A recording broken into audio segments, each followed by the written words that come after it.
Alright, cool. So, you made it this far, you've gone through the reading, or you just jumped right to this, which, whatever floats your boat, man. But you're missing some good jokes.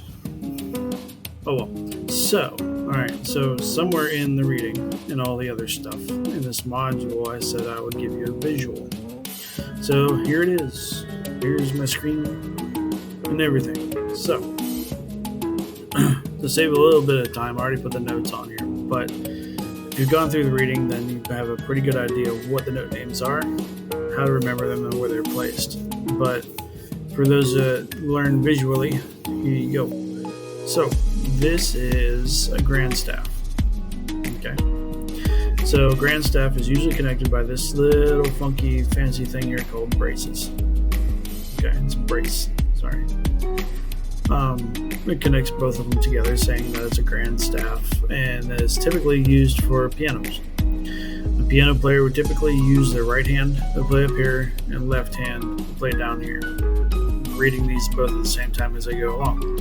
Hats off to them, because I can't make my hands go in two different directions to do two different things. It likes to work together. I am not a piano player. But if you are, awesome. You have a talent that I do not possess. So we'll start up here at the top. Okay, so at the top you see the treble clef.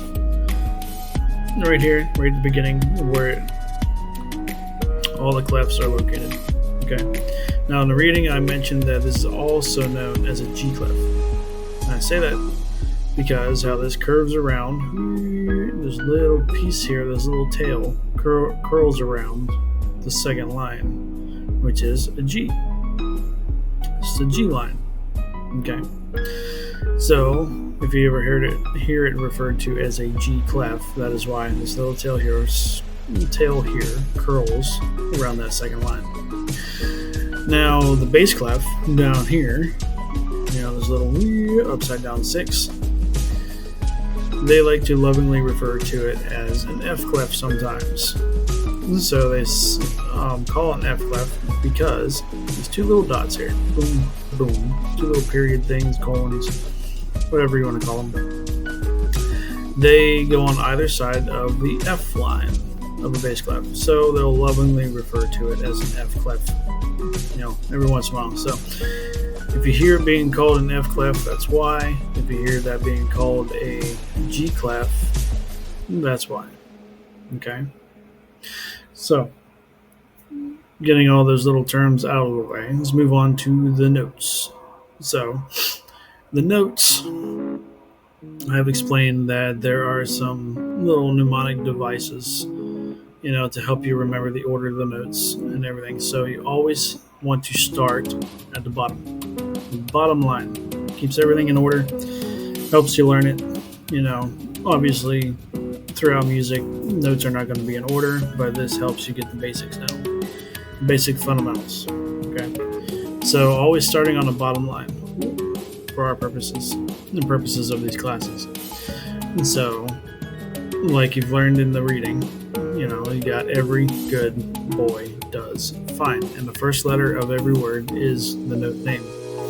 Okay, so starting down at the bottom here, boom, we got E, G, B, D, and F.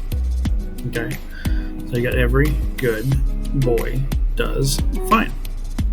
Alright, and for the spaces, I said that it spells a word. The word is about as clear as a nose on your face.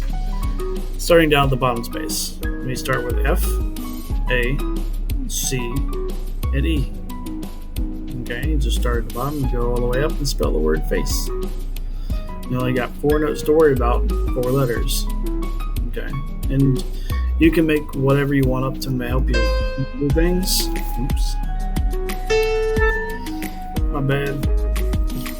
But you can make up whatever, helps you stick it in your head. Whatever helps you. Okay. You can make up your own sentences, you can make up your own words, you can do it however. Big fan of how you learn. So just roll with how stuff sticks into your own brain. Okay. So for moving on to the bass clef. So bass clef, talked about in the reading and stuff how what cows' favorite food is and everything else, and what all cows eat. Okay, so they'll come in handy here, and how often good boys do find is also in the reading. So let's take a look at it. So coming down here, we always start on the bottom line, right? And so we place a note down here on the bottom line. Okay, so we have good. Okay, boys do fine. And how often do they do fine? Always. Okay, so starting down here at the bottom, we have G, we go B, D, F, and A. Okay, now for the spaces is where the cows come in. Okay, I got the spaces already set up here, so we'll just go down to the bottom space, and we have all cows eat grass. Okay, so we have A, C, E, and take a guess, G, grass. So all cows eat grass, and every good boy does fine always. My mouse got a little bit ahead of my words, but you get the picture. Okay, this is where everything is going to be placed. So there is a little bit of a trick. Okay,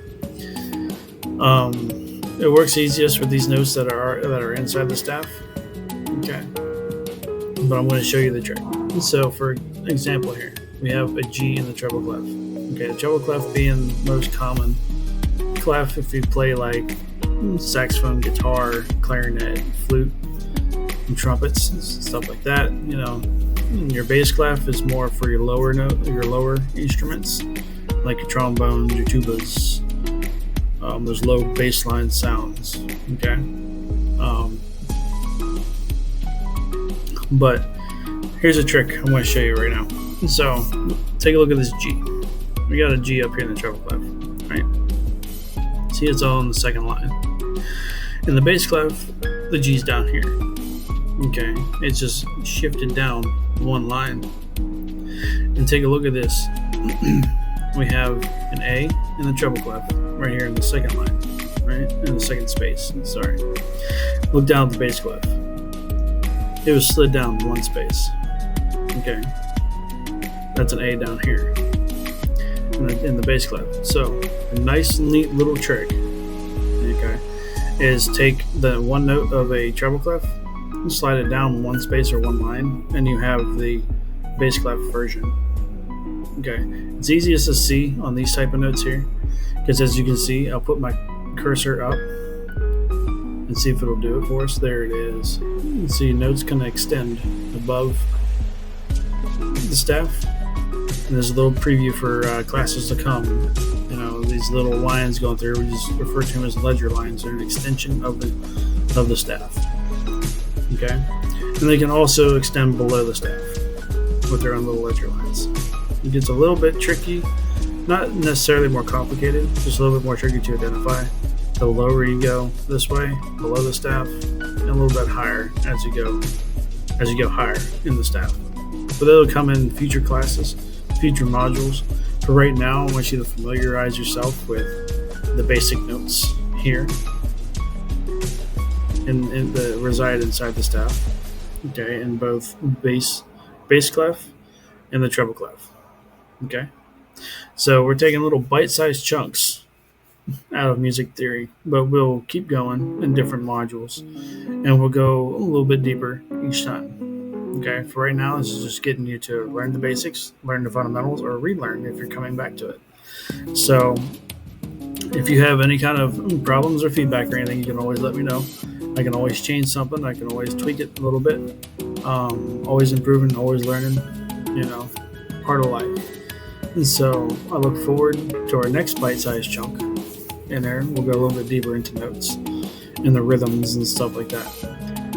So until next time, I'll see y'all, and just keep practicing and look in the resource folder, okay, for practices. So I'll see y'all next time.